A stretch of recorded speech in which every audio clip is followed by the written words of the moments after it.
What's up guys, it's Nick from Coney here. I'm here with Sally McNulty and she's gonna give us a walk around of her car.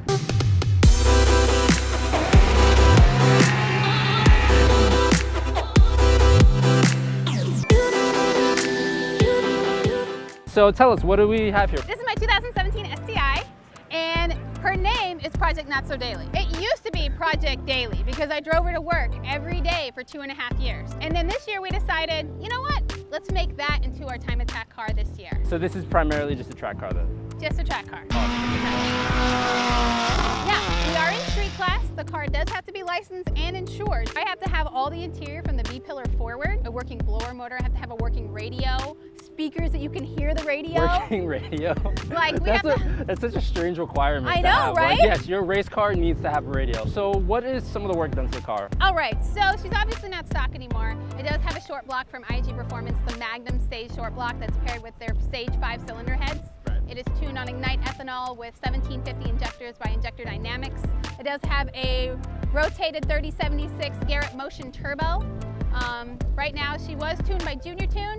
She makes about 560 to the wheels right now. We have a Ron Davis radiator and a new Garrett Motion core, a custom intercooler setup by IG Performance. I noticed that. I really like how the intercooler is set up. It's just like right in your face. Exactly, and that's part of street class actually. We have to have the core support and all of the things still intact. So it is actually built and secured itself and not modified the core support in any way. Let's talk suspension. What suspension are you running on this car? We have BC coilovers on it right now. We have their DS series. Right. We have 14K springs all the way around the car. We added a lot of aero to the car, so we were kind of worried about the spring rate.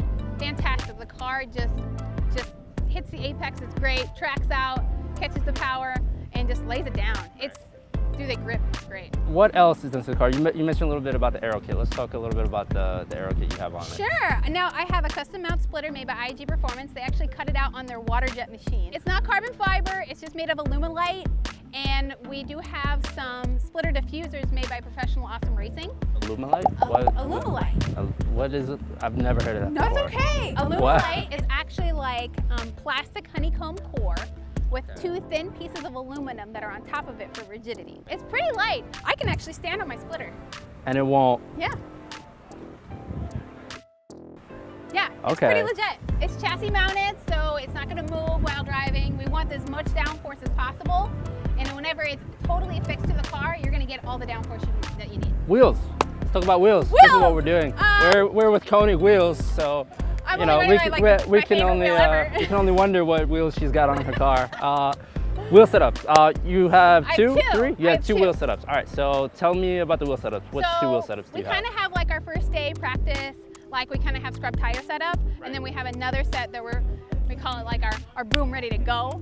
So we run the Hypergrams in an 18 by 9.5 plus 35 on our like warm-up tires. And then our ready to go tires are on our 18 by 9.5 plus 35 freeform. Let's talk interior a little bit. What do you have done to the interior? I have two race seats. I have a Recaro in the passenger side and I have a Bride Zeta 3 on my driver's side. I have a 4-point bolt-in auto power roll cage. I have harnesses on both sides and a Nardi wheel. That's pretty much it. Oh, I do have a CAE shifter. It's a shifter that actually centers itself. So whenever you shift, it goes back to center. So it kind of helps you from money shifting the car. Because if you were to downshift, you could possibly go into a lower gear than you wanted to. That's interesting. It's pretty cool. You're going to show me that in a second. Okay, so what were you saying about the shift knob before? The shifter? So this is a CAE shifter that I got from 6 Overcrest. Okay. What it is a shifter that helps you from money shifting the car, which is essentially going down to a gear that you don't want to go in. Right, so like if you're going to fourth, you don't accidentally go into like second. Exactly, which is kablama. So essentially, whenever you shift into a gear, it goes back to center. So if you go into first, it'll recenter itself out. That's so cool. Can I try it? Yeah. You want to press the clutch for me? Oh, you should be able to do it. Wow, that's so... It took me a second because I couldn't realize what gear it was in. Yeah, because either way, you still have to pull it over. You still have to pull it over. To the left and back to go like into second. Yeah. Interesting. Brakes, tell us about the brakes you're running. All right, so we run a Stop Tech front and rear big brake kit. We run a ST60 up front and an ST40 kit in the rear. I also run Stop Tech pads. Rear wing, it's a Cognition rear wing. It actually came off of a GD body Subaru, and we actually wanted it to fit. We wanted to put it on the V8 chassis. So we fitted it and made sure that everything was going to be okay. You used custom mounts to fit it up? Okay. IAG Performance made some custom mounts for it. They actually put some stars into the mounts because, you know, I'm all about stars if you haven't noticed. They cut stars into the wing? That's actually really cool. Is that the same way they cut it out with the water jet? That's pretty cool. Super legit. I need to head down to IAG and see what see what that water jetting is about. All right, so that's it for our walk around with Sally. Sally, thank you very much for showing us your car. Thank you so much. Thank you for watching. Make sure you hit the subscribe button and like this video, and we will see you in the next one.